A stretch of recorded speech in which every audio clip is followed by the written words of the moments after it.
디모데후서 4장 9절에서 18절 말씀입니다. 신약성경 346페이지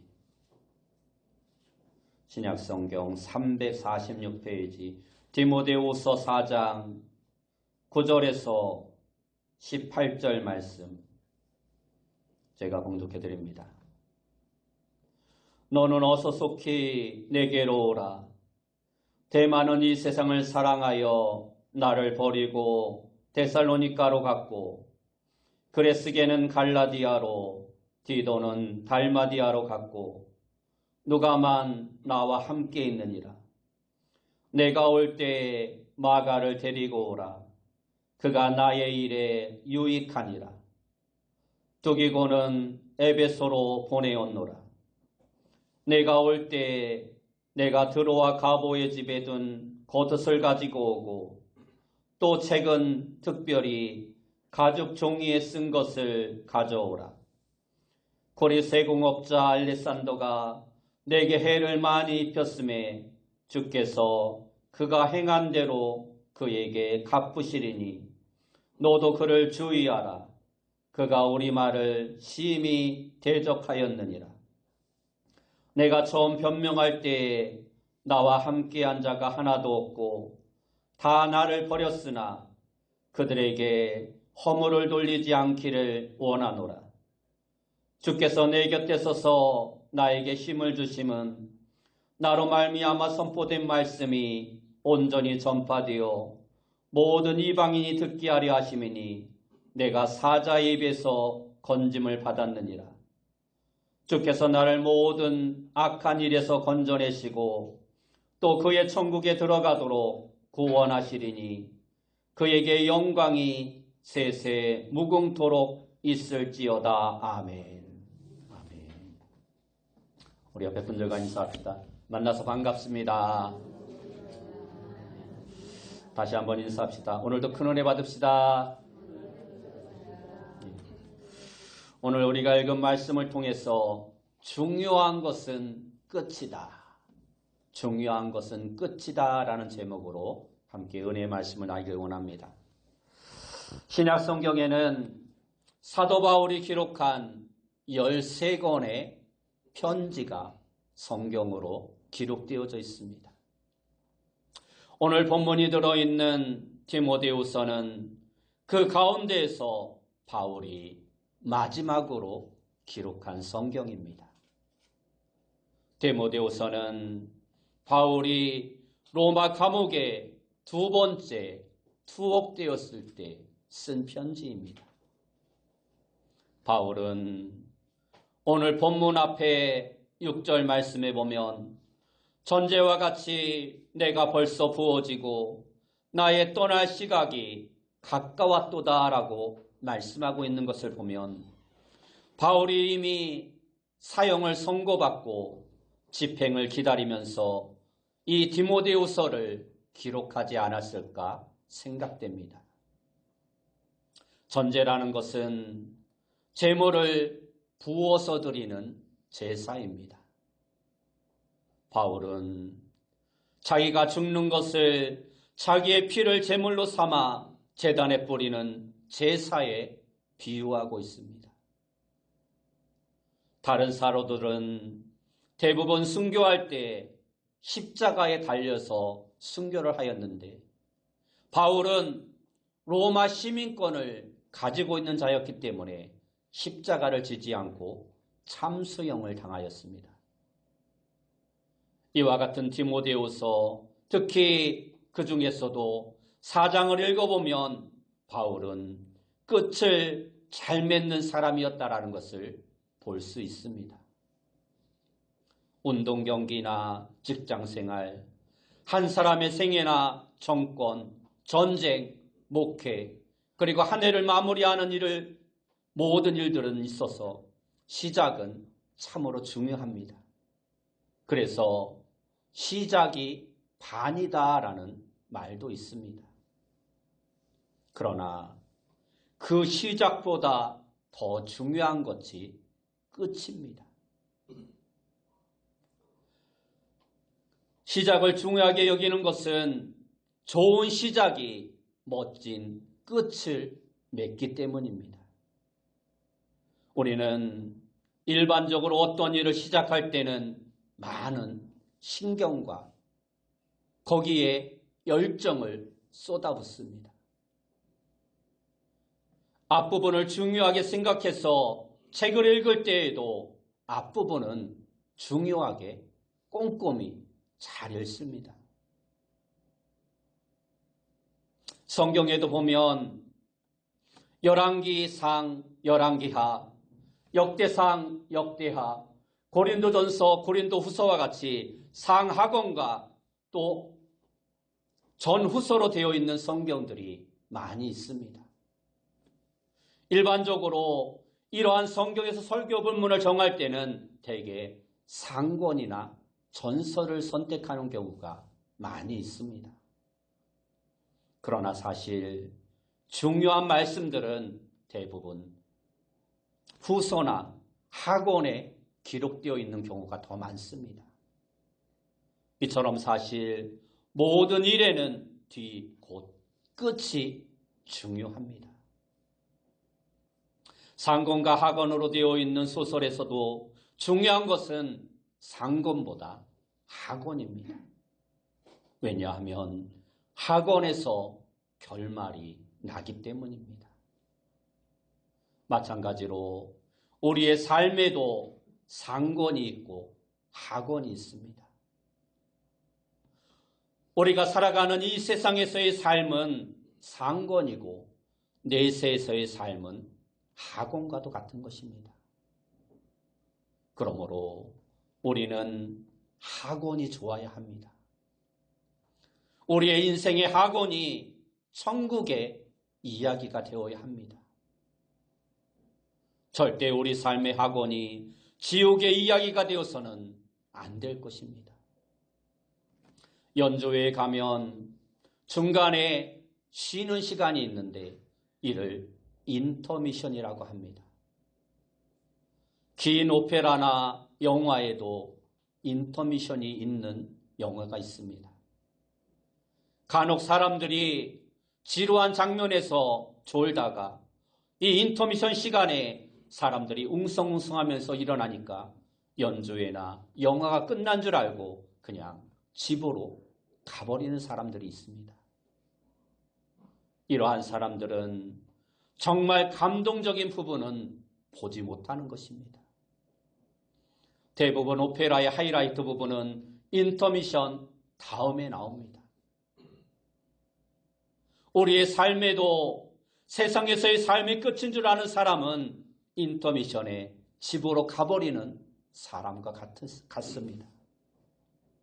우리 교회 성도님들은 거의 모든 분들이 이제 삶의 후반부에 들어선 분들입니다. 그렇다면 우리는 우리의 삶의 후반부를 어떻게 보내야 할까요? 우리는 모두가 매일매일이 하나님께서 나에게 주신 삶의 마지막 날인 것처럼 살아가는 자가 되어야 합니다. 그러면 어떻게 사는 것이 하나님의 우리에게 주신 삶을 잘 살아가는 것일까요?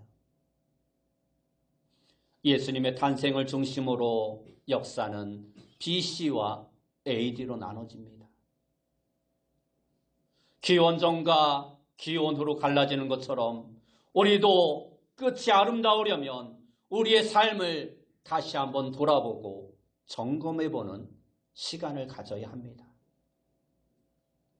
오늘 본문의 말씀인 바울이 마지막으로 기록한 그의 편지에서 우리는 우리의 인생의 마지막 부분을 어떻게 살아가야 하는지 그 해답을 몇 가지 발견할 수 있습니다. 먼저 우리의 삶의 끝이 아름다우려면 사람들에 대한 서운한 감정과 원망과 같은 것들을 버려야 합니다. 오늘 본문 11절 말씀에 보면 누가만 나와 함께 있느니라. 내가 올 때에 마가를 데리고 오라. 그가 나의 일에 유익하니라 하고 말씀하고 있습니다. 마가는 바울이 1차 전도 여행을 할 때 함께 했던 사람입니다. 그런데 그는 전도 여행 중 중간에서 그만두고 집으로 돌아가 버립니다. 바울 일행과 함께하는 것이 생각보다 너무 힘이 들었기 때문입니다. 그도 그럴 것이 우리가 성경을 통해 알고 있듯이 바울은 그의 전도 여정 가운데 많은 박해와 환난을 받은 사실을 우리는 잘 알고 있습니다. 더구나 마가는 바울의 첫 번째 전도 여행에 함께하였던 사람이었습니다. 때문에 2차, 3차 때보다 시행착오도 많았을 것이고 그만큼 어려움도 더 많았을 것입니다. 당시 바울은 마가의 이러한 행동을 대단히 못마땅하게 여겼습니다. 그래서 2차 전도 여행을 떠날 때 바나바가 마가도 데리고 가자는 말에 바울은 1차 전도 여행 때 중간에서 포기하고 돌아간 사람을 데리고 갈 수 없다. 반대를 합니다. 결국 이 문제로 인해서 바울과 바나바는 크게 다투게 되고 바울은 실라를 택하여 수리아로 가고 바나바는 마가를 데리고 구브로로 가면서 바울과 바나바가 갈라서게 되는 원인이 됩니다. 바울의 마음에는 늘 바나바에 대한 고마움이 있었을 것입니다. 바나바는 자신이 회심해질 때 자신을 데리고 사도들에게 가서 소개한 보증을 써준 고마운 사람이었고, 또한 고향 다소에서 은거 생활을 하고 있을 때 안디옥 교회로 불러서 같이 일할 수 있도록 기회를 준 어찌 보면 은인과도 같은 사람입니다. 그러한 사람에게 마가라는 젊은 친구 때문에 심히 다투고 전도여행까지 따로 갈 수밖에 없게 된 상황을 만들었으니 마가에 대한 원망이 매우 깊었을 것입니다. 그러나 바울은 그의 삶의 마지막 부분에 이르러 마가에 대한 서운한 감정을 청산합니다. 그리고 디모데에게 자신에게 올 때 마가를 꼭 데리고 와달라고 부탁합니다. 그러면서 그가 자기의 일에 유익하다라고 말을 하고 있습니다. 여러분, 혹시 여러분도 못마땅한 사람이 있습니까? 자신에게 손해를 끼쳐 미운 사람이 있습니까? 이 추수의 계절이 가고 추운 겨울이 오기 전에 그에 대한 서운한 감정을 깨끗이 청산하는 여러분 되시길 바랍니다. 오늘 본문 14절 말씀에 보면 고리 세공업자 알렉산더가 내게 해를 많이 입혔음에 주께서 그 행한 대로 그에게 갚으시리니 라고 말씀하고 있습니다. 바울은 자신이 세상을 떠난 날이 다가옴을 보면서 믿음의 아들인 디모데에게 고리 세공업자 알렉산더가 나에게 해를 많이 입혔는데 내가 원수를 갚고 싶으나 그럴 수 없으니 내가 대신 좀 혼을 내줘라고 말하지 않았습니다. 그 대신 주께서 그 행한 대로 그에게 갚으시리니라고 말씀하고 있습니다. 자신이 직접 뭔가를 하지 않고 모든 것을 하나님의 뜻에 맡긴 것입니다. 이미 바울은 로마서 12장 19절에서 내 사랑하는 자들아 너희가 친히 원수를 갚지 말고 하나님의 진노하심에 맡기라. 기록되었으니 원수 갚는 것이 내게 있으니 내가 갚으리라고 주께서 말씀하시니라 하고 기록하고 있습니다. 그렇게 바울은 자신이 말한 것을 그대로 실천하였던 것입니다. 어떤 외국인 통일 전문가가 한국 사람들은 동양적 가치관 가운데 하나를 버려야 통일이 될 것이다 라고 말을 하였습니다. 그 하나가 무엇일까요? 동양에서는 부모의 원수를 갚는 것을 효도로 알고 있는데 그것을 버려야 한다는 것입니다. 예를 들어서 우리 아버지가 6.25 때 빨갱이들에게 돌아가셨으니 내가 그 원수를 갚아야 한다는 마음을 가지고 있으면 절대 남북 통일은 이루어질 수 없다는 것입니다. 원한과 원망과 모든 불편한 감정을 해소해야 한다는 것입니다. 오늘 본문 16절을 보면 내가 처음 변명할 때에 나와 함께한 자가 하나도 없고 다 나를 버렸으나 그들에게 허물을 돌리지 않기를 원하노라 하고 말씀하고 있습니다. 이 말씀은 바울이 재판을 받을 때 그에게 유리한 증언을 해주거나 그를 변호해주는 사람이 아무도 없었다라는 말씀입니다. 참으로 서운하고 화가 났을 것입니다. 얼마나 많은 예수님의 제자들이 그 당시에 있었겠습니까? 사도 바울을 통해서 얼마나 많은 사람들이 복음을 듣고 믿었습니까? 그런데 그를 변호해주는 사람이 아무도 없었습니다. 그러나 바울은 그 모든 것 또한 잊으려고 합니다. 그래서 그들에게 허물을 돌리지 않기를 원하노라라고 말씀하고 있는 것입니다. 여러분 마음 가운데 서운하게 여겨지는 사람들이 있습니까? 올해도 벌써 10월을 보내고 있습니다. 올 한 해 나에게 큰 손해를 입힌 사람이 있습니까? 내가 뭔가를 하려는데 힘을 잃게 만들고 나에게 상처를 준 사람이 있습니까? 그 모든 서운한 감정을 싣고 화해하기 위해 노력하시기 바랍니다. 이 해가 가기 전에 그 마음들을 깨끗이 청산할 수 있는 성도님들이 되시기 바랍니다. 오늘 본문의 말씀에 바울이 마가에 대해 그가 나의 일에 유익하니라라고 말했던 것처럼 여러분도 나에게 손해를 끼친 사람에 대하여 그가 나에게 준 상처 때문에 내 인내심이 더 깊어졌다. 나는 남에게 상처를 준 일이 없으나 내 자신을 살펴보는 자가 되었다. 사는 것에 대한 이해가 높아졌다. 그로 말미암아 내가 더욱더 성숙해질 수 있었다라고 고백할 수 있는, 그래서 결과적으로 그 일이 오히려 나에게 유익함이 되었다 고백할 수 있는 귀한 성도님들이 다 되시길 바랍니다. 두 번째로 우리가 끝이 아름다우려면 경건한 생활에 힘쓰는 자가 되어야 합니다. 오늘 본문 13절 말씀에 보면 내가 올 때에 드로아 가보의 집에 둔 겉옷을 가지고 오고 또 책은 특별히 가죽 종이에 쓴 것을 가져오라 말씀하고 있습니다. 바울은 디모데에게 드로아 가보의 집에 두고 온 겉옷을 가지고 올 것을 부탁하고 있습니다. 이 겉옷은 겨울을 나기 위한 외투였을 것입니다.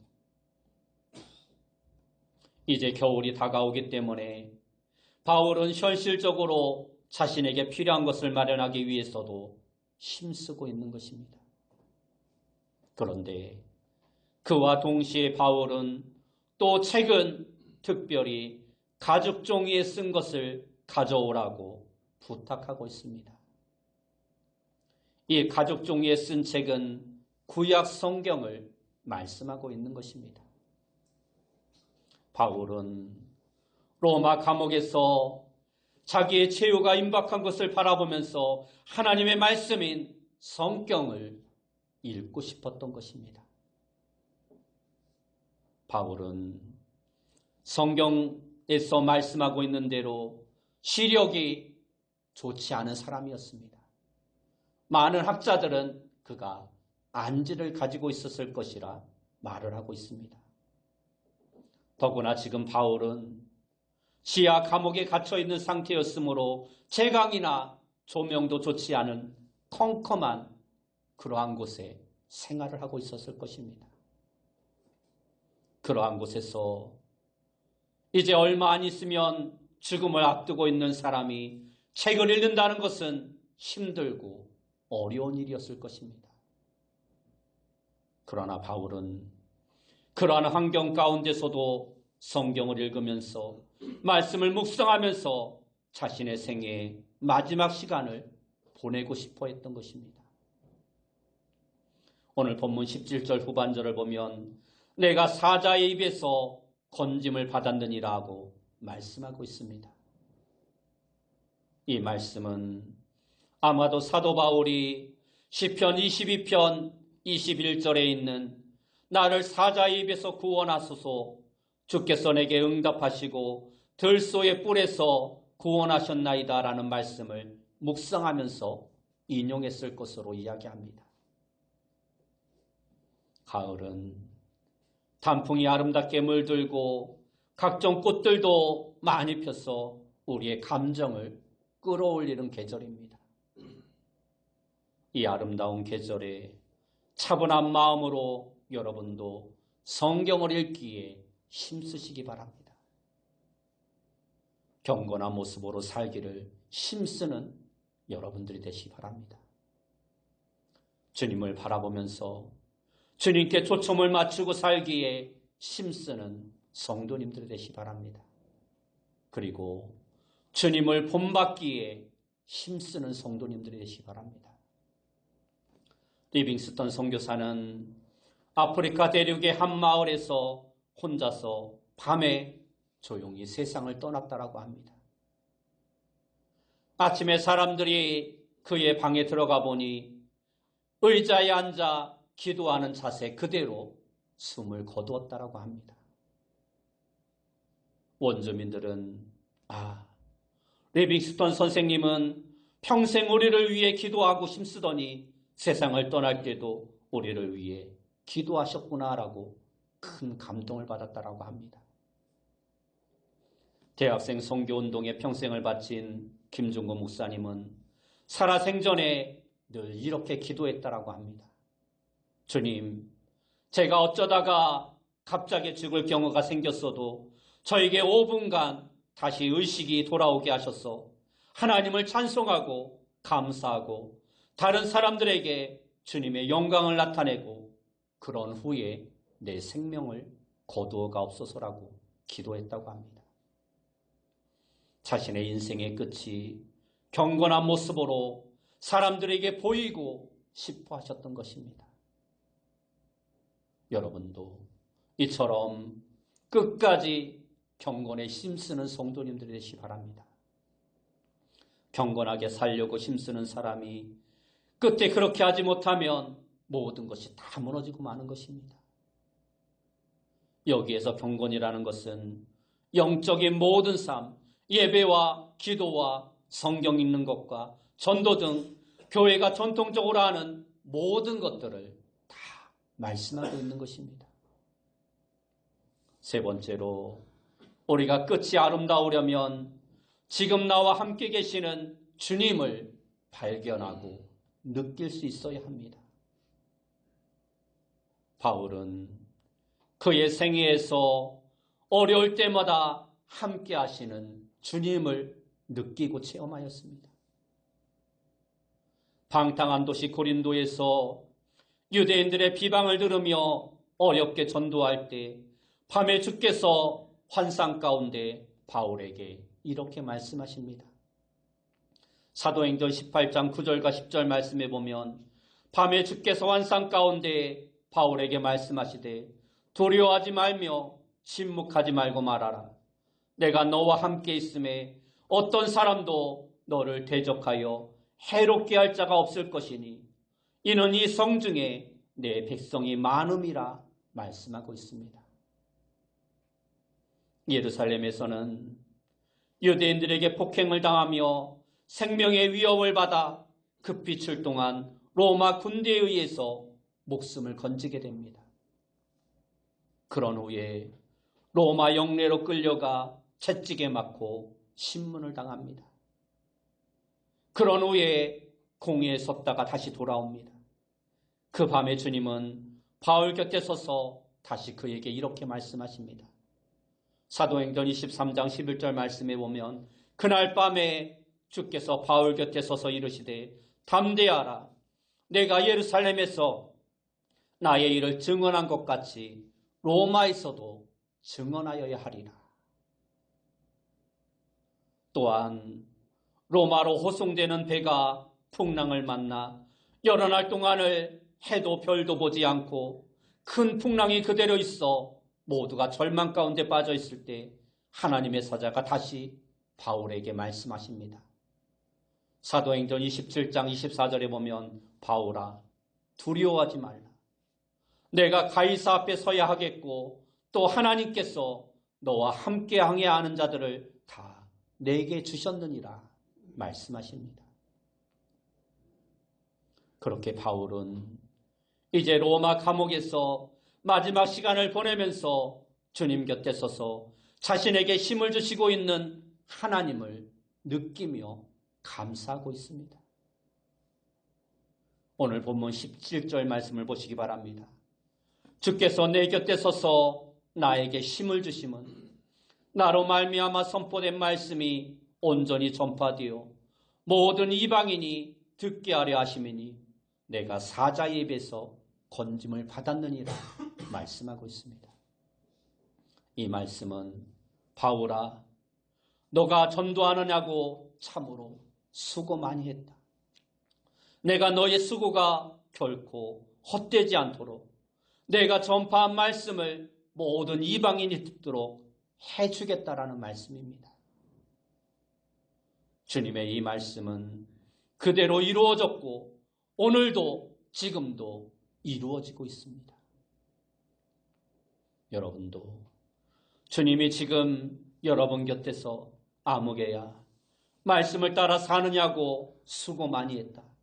내가 내 수고가 결코 헛되지 않게 해주마라는 그 주님의 음성을 듣는 귀한 성도님들이 되시기 바랍니다. 하나님은 모든 순간 가운데 우리와 함께 하시며 우리를 위로하시고 우리에게 힘을 주시는 분이심을 느끼고 깨달아 아는 귀한 성도님들 되시기 바랍니다. 마지막으로 우리가 끝이 아름다우려면 구원의 확신을 새롭게 하는 자가 되어야 합니다. 오늘 본문 18절 말씀에 보면 주께서 나를 모든 악한 일에서 건져내시고 또 그의 천국에 들어가도록 구원하시리니 그에게 영광이 세세 무궁토록 있을지어다. 아멘 하고 말씀하고 있습니다. 우리가 세상을 살아가면서 나는 구원받았다. 언제 어떤 모습으로 죽든지 나는 천국에 들어갈 수 있다는 확고한 믿음을 가지고 있으면 어떠한 일 가운데도 두려울 것이 전혀 없는 것입니다. 바울은 이제 임박한 자신의 순교를 예언하면서 자신이 지내온 생애가 믿음 안에서 최선을 다한 것이었음을 자신 있게 말하고 있습니다. 그러면서 자신은 패배자가 아니라 승리자임을 선언하며 천국에 대한 소망을 확신하고 있습니다. 만일 오늘 본문이 원망이나 세속적인 관심, 나는 외롭다는 푸념과 나는 지금까지 헛일을 한 것 같다, 나는 죽어서 어떻게 될지 모르겠다라는 그러한 내용이었다라면 우리는 디모데후서를 읽으면서 특히 그가 쓴 디모데후서 4장을 읽으면서 그 어떤 비장함이나 감동도 받지 못하고 단지 바울도 별 수 없구나라고 생각했을 것입니다. 실제로 그렇게 된 사람이 있습니다. 바로 오늘 본문 10절에 나오는 데마라는 사람이 그 대표적인 인물입니다. 데마는 바울과 전도 생활을 잘했습니다. 심지어 바울이 1차로 투옥되었을 때는 바울과 함께 감옥에 있었던 자였습니다. 바울의 옥중서신인 골로새서 4장 14절 말씀에 보면 바울은 사랑을 받는 의사 누가와 또 데마가 너희에게 문안하느니라 하고 말씀하고 있습니다. 또한 빌레몬서 1장 24절에서는 데마를 자신의 동역자라고 말씀하고 있습니다. 그런데 바울이 다시 감옥에 갇히고 이번에는 석방될 가망이 없이 처형을 당할 것 같아지자 데마는 바울을 버리고 떠나갑니다. 오늘 본문 10절 말씀에 보면 데마는 이 세상을 사랑하여 나를 버리고 데살로니가로 갔고 라고 말씀하고 있습니다. 데마는 전도자로서의 사명을 버렸고 동시에 믿음도 버렸던 것입니다. 성경에는 나와 있지 않지만 초대교회 자료에 의하면 데마는 바울과 같이 있을 때에도 여러 가지 불편을 많이 끼쳤던 사람이었고 후에는 자신의 고향인 데살로니가로 가서 이방 신전의 사제가 되었다라고 기록되어 있다고 합니다. 데마는 처음에는 아주 잘한 자였습니다. 그런데 끝에는 바울을 버리고 떠남으로 그동안의 한 수고는 기억되지 않고 단지 데마하면 세상을 사랑하여 사명을 버리고 떠난 자라는 낙인이 찍혀버리고 맙니다. 끝을 잘못했기 때문에 모든 것이 잘못된 결과로 그의 인생이 평가되고 있는 것입니다. 여러분은 데마처럼 끝을 잘못 맺는 사람이 되지 마시고 바울처럼 끝이 아름다운 귀한 성도님들이 다 되시기 바랍니다. 아름다운 사람은 끝이 향기로운 사람입니다. 여러분, 시작도 중요하지만 정말 중요한 것은 끝이라는 것을 알아야 합니다. 여러분의 끝이 아름다운 끝이 될 수 있도록 오늘 말씀처럼 이웃에 대한 서운한 감정과 원망 이러한 것들을 버리시기 바랍니다. 그리고 경건한 생활에 힘쓰시며 지금 나와 함께 하시는 주님을 발견하고 느끼시기 바랍니다. 그리고 반드시 구원의 확신을 새롭게 하는 귀한 성도님들이 다 되시기 바랍니다. 그렇게 여러분의 남은 인생의 마지막 부분을 아름답게 향기롭게 장식하여 주님께 영광을 돌리고 많은 사람들에게 감동을 주는 삶을 살아가는 귀한 성도님들이 다 되시길 예수님의 이름으로 축원합니다. 기도하겠습니다. 사랑하는 주님 감사합니다. 우리 모두가 우리의 삶의 마지막 부분을 아름답게 장식하여 하나님께 영광을 돌리고 사람들에게 인정받고 칭찬받는 귀한 성도들 다 되어줄 수 있도록 인도하여 주옵소서. 예수님의 이름으로 기도드리옵나이다.